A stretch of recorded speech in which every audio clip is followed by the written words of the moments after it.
It has been a year since the late Msgr Francis Ndamira, the former National Director of Caritas Uganda, was laid to rest at Rushoroza Cathedral Cemetery in Kabale Diocese. The late Msgr Ndamira, who had just retired from his 29-year tenure at the Uganda Catholic Secretariat, left an indelible mark on both the Secretariat, Caritas Uganda, and the Catholic Church in Uganda. Today, the staff at the Uganda Catholic Secretariat gathered to honor his memory with a solemn Eucharistic Mass celebrating a life devoted to advancing the mission of Caritas and uplifting communities across Uganda. Father Hilary Muheezangango, the National Director of Caritas Uganda, spoke highly of the late Msgr Francis Ndamira, highlighting his pivotal role in shaping Caritas alongside the late Archbishop Cyprian Kizito. Father Hilary praised the late Msgr Ndamira for his strong advocacy for social services development and his efforts in peace negotiations, notably leading a delegation to negotiate with Joseph Kony in Garamba. This significant achievement not only enhanced his reputation but also elevated the Catholic Church standing in peace efforts,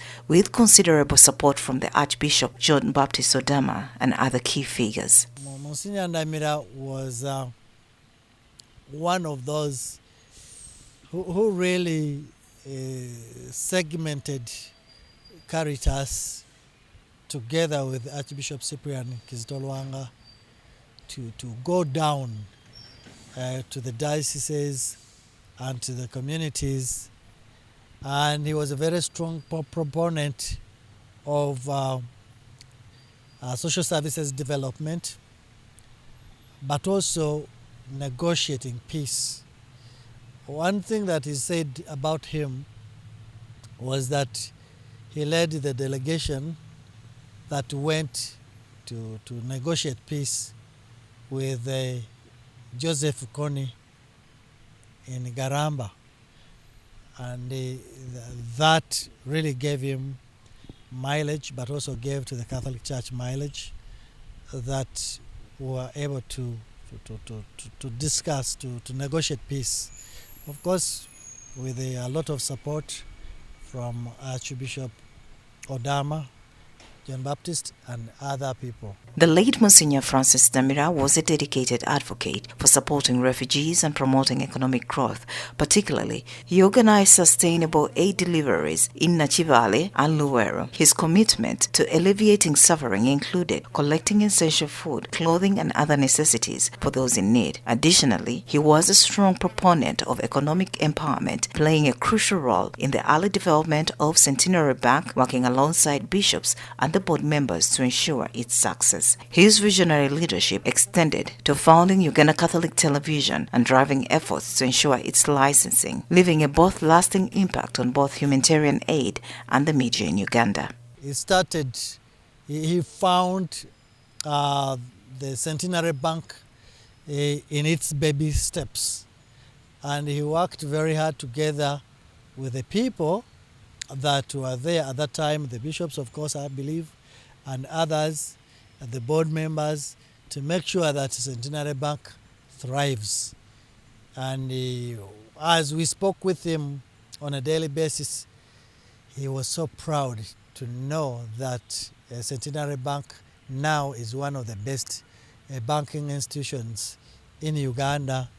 But of course, as he always said, that is, Centenary Bank is a child of Caritas.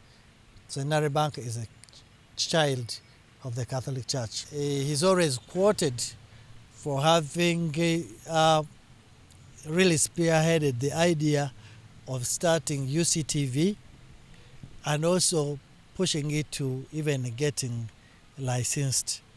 So, though among the many things he did, those things stand out. He's also fondly remembered for his deep love for farming and his commitment for supporting the agricultural community. Known for his hands-on approach, he not only encouraged farmers but also actively engaged in farming himself, planting trees, coffee, and other crops to promote sustainable practices. His dedication to agriculture was driven by a desire to help others cultivate a better life and achieve economic independence. We can't forget to remember his love for farming.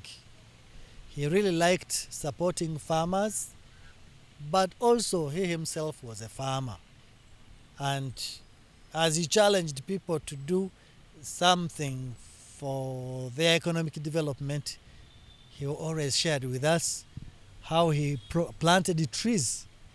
And most of us got also motivated to plant trees, to plant coffee, and other things that can help us to live a decent life. Father Hilary outlined the future plans of Caritas Uganda, emphasizing a strong focus on sustainable agriculture through their food, income and livelihood program. This initiative aims to support refugees in northern Uganda, particularly in Yumbe, where host families have generously provided land for block farming to help refugees grow their own food and achieve self-sufficiency. Additionally, Caritas Uganda is promoting economic development by encouraging families, especially in coffee-growing regions, to retain their land and cultivate coffee alongside other crops. Now, this approach is designed to enhance food security and generate income, fostering more resilient and prosperous communities. Caritas, we are encouraging and promoting strongly a sustainable agriculture, especially we call that FILP, we call it Food, Income and Livelihood Program. We have Food, Income and Livelihood Program. So in this, we are supporting a lot of refugees in the north to grow their own food. And we want to thank the community, especially of Yumbe, the host families in Yumbe, that have given refugees land, especially to do block farming and to transform this society so that they can also have their own food. But one thing that needs to be added there that we are working at is to make sure that they also save part of this food, and this food can be used at a later stage or even can be sold where they have surplus. Father Hilary announced the launch of the Child Care Emergency Relief Program, an initiative designed to mobilize local resources, particularly financing contributions from Ugandans to address urgent needs arising from emergencies within the country. The program aims to reduce reliance on lengthy international funding processes by ensuring immediate availability of funds to respond swiftly to crises, reflecting a proactive approach to managing emergencies in Uganda. As Caritas Uganda have also innovated the Child Care and Emergency Relief Program. The Child Care and Emergency Relief Program is meant to mobilize resources, especially financial resources and other resources locally from Ugandans to be able to respond to the needs of Ugandans where especially emergencies have occurred. We are tired of writing proposals abroad to wait for so many months and years to be able to respond to the issues that have occurred to us. So we need to be able to raise funds and put some money available for anything, to respond to anything that has happened in this country as soon as possible. As Caritas Uganda continues to uphold the legacy of the late Msgr Francis Ndamira, the organization's commitment to fostering sustainable development and responding swiftly to emergencies remains steadfast. With innovative programs like sustainable agriculture and the child care and emergency relief programs, Caritas Uganda is poised to make a significant impact on the lives of many. Nora Osende for UCTV News.